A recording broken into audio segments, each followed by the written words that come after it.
Hi, everyone. I'm Dr. Catherine Grill. I'm the CEO of Neolth, and welcome back to another Ask the Experts live stream event. I'm very excited today to be here with my colleague, Dr. Claire Wheeler, and to be talking about the topic that won in Neolth's app this month, which is redefining success. So Dr. Wheeler, thanks so much for being here. I'm wondering if you could jump on and remind everyone who you are. Thank you, Dr. Grill. Hello, everybody. I'm Dr. Claire Wheeler, and I am the Chief Medical Officer at Neolth and a clinical psychologist and physician. And I'm really excited to be here talking about redefining success because I think that's something we all should do. Absolutely. This has been a topic that's coming up a lot recently. And I don't know if it's the time of year, a lot of students are thinking about applying to, grad school, picking a college, graduating and picking a career path. But a lot of students have been coming to me and asking me about, how to set that course for their life and what does it mean to be successful. So Dr. Wheeler, I'm curious to hear from you.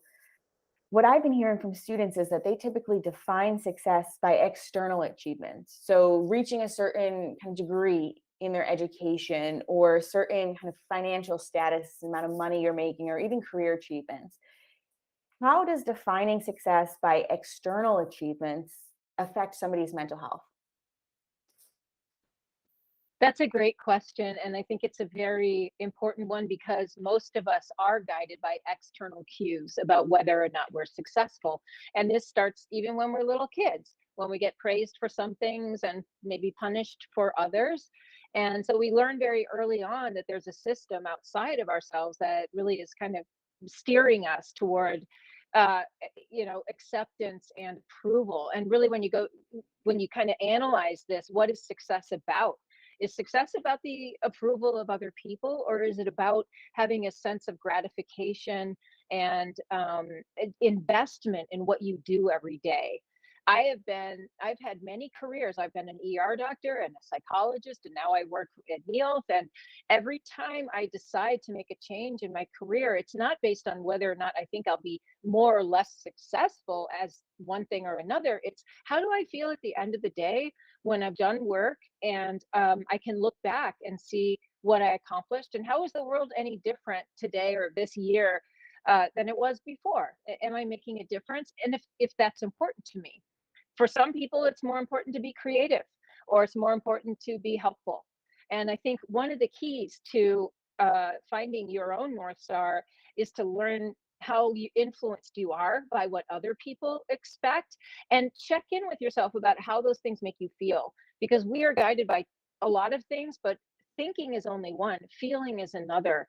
And looking successful and feeling successful are two different things. And when you bank on other people to tell you that you're successful, you make yourself vulnerable because your feelings will respond to the thoughts of other people. And that's a situation that is I think for most of us, part of maturing and becoming more and more fully ourselves is to be able to gut check the cues and the instructions and the guidance we are receiving from outside. And as a young adult and as a teenager and an adolescent, that's where you're learning how to do that. And just so start checking in with yourself when you hear these messages from outside.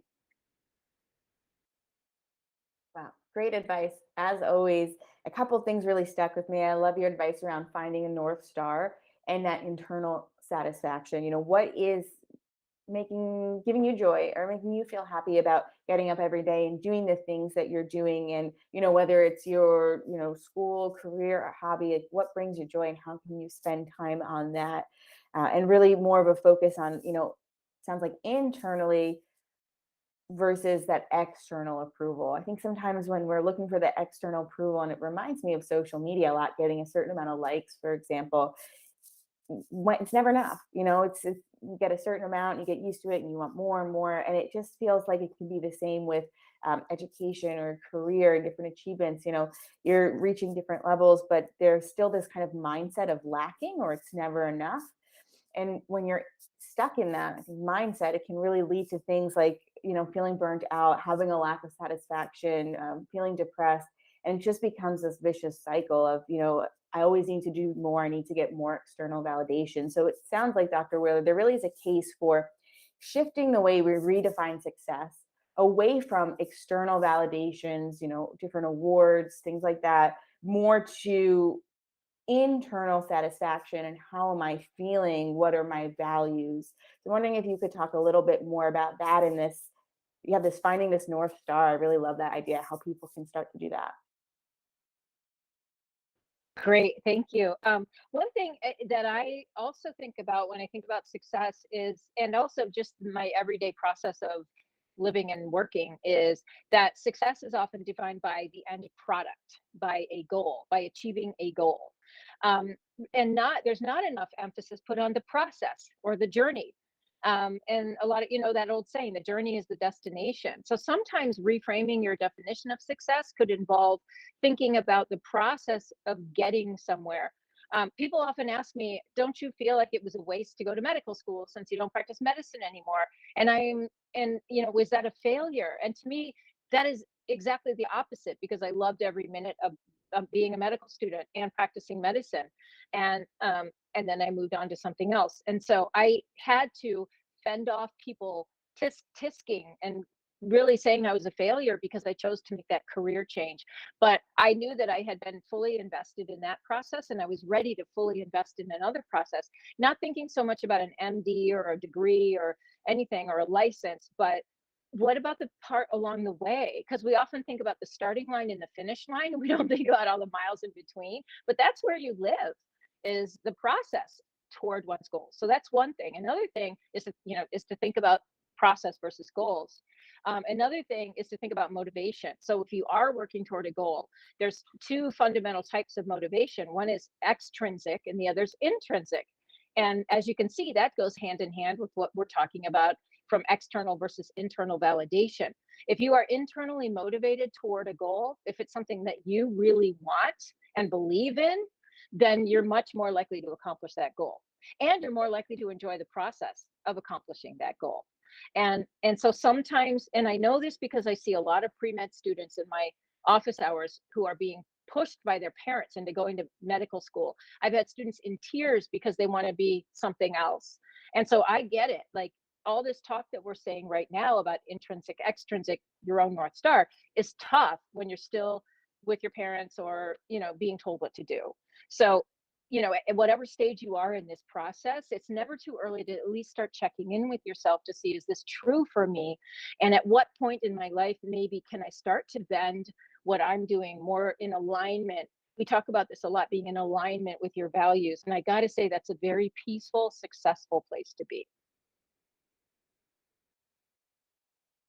That's a great reminder for all of us. It's not the goal, it's the process, because so much we just think about that end goal. If you're in high school, it's like getting into college or getting into this specific college. And then the next step might be grad school or getting this job afterwards or making this much money. And there's so much, as you said, we live in the process. That's our day to day. The end goal.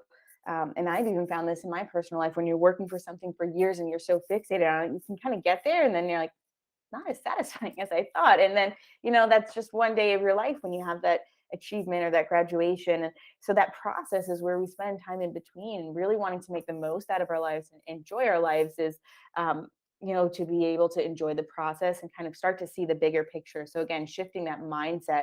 How is this day to day benefiting me? How am I learning? How am I growing as a person? It's not about being perfect, because nobody is ever perfect.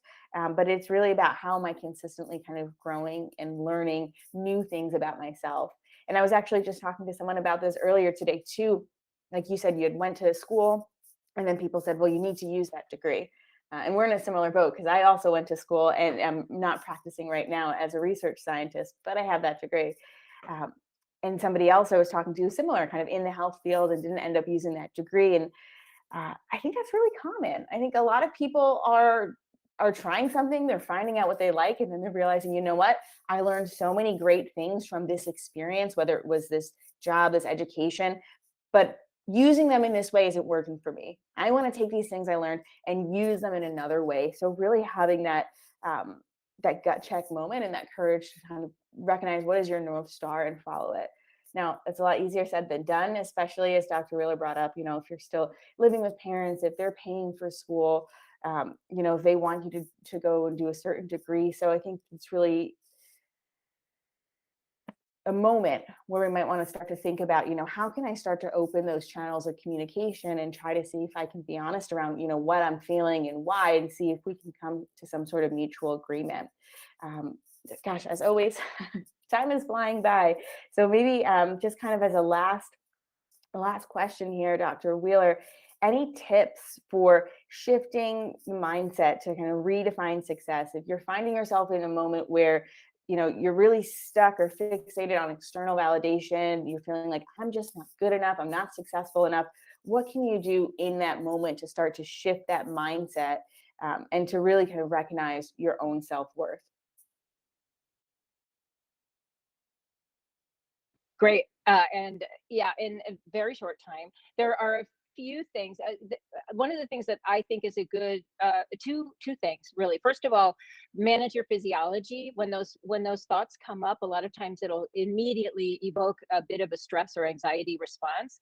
And so using just a few breaths of maybe 4 in, 8 out to kind of really quiet yourself, that's always helpful regardless of what it is that's going on in your mind, because your mind is going to tell your body to get ready for something. So that's one thing in the moment. The other thing I think guided imagery is a technique that I like, and I have images in my mind of myself doing something that I want to do. And sometimes when I feel discouraged that I'm going to be able to do that, like say a rafting trip this summer, I sit for a minute and I close my eyes and I see myself on that rafting trip.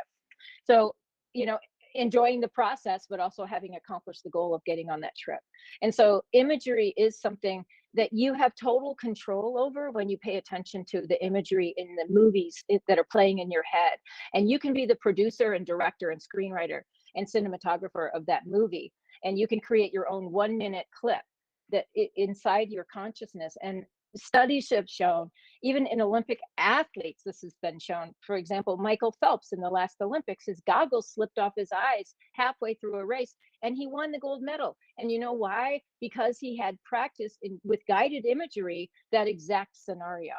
And that is a tool, especially for students, that can be extremely powerful in getting past the things that are really stressing you out, accomplishing them, and then immersing yourself again in the process. So those are just two quick little ideas for in the moment. Amazing. In the moment tips, really practical, really accessible. So if you're just tuning in or you're needing a reminder, when you're feeling overwhelmed and you're feeling that stress rise up, some grounding techniques, some breathing exercises, even some of this guided imagery, whether you're visualizing relaxation, you're visualizing a certain goal and reaching success, all techniques that we actually have on Neoth that you can use. And then other great things we learned today, figuring out your North Star, being kind to yourself, knowing that you don't just know what your North Star is overnight. And for a lot of us, it's not a linear process. You need to do a little bit of jumping around, trying out new things to see, what really works for you and what your path is. But once you kind of find that North Star, doing a gut check every now and then and seeing, am I on the right path? Do I need to make some changes? And then really having that mindset shift of it's not reaching the end goal, but it's really more about the process and what am I learning along the way. How am I growing as a person, and really recognizing that that is a huge part of your self-worth, your experiences, your values, your ideas is what makes you successful or what makes you have this worth. It's not just achieving certain goals. So that mindset set shift is really important. So, oh my goodness. Thank you, Dr. Wheeler. Again, so many amazing insights here. And we're really just scratching the surface. So there's a lot of great content on Neolth as well, different video series that talk about this if you want to dive in deeper to redefining success. Dr. Wheeler, any last comments to the group before we say goodbye? I would just say that, just to reiterate that one point, that it's actually something that you get to define for yourself. And as life goes on, I think that will become more and more clear as you enter into more of the adult world. And so I'm wishing you all the best, and I look forward to seeing you next time. And thank you. Bye-bye. Thanks, Dr. Wheeler, and thanks to everyone else. As a reminder, the way we pick topics for these live streams, which we do every month, is on the app in our community section. You can vote anonymously for a topic you want to learn about, and then Dr. Wheeler and I will talk about it next month. So thanks for your time, and we're looking forward to seeing you again next month. Bye-bye.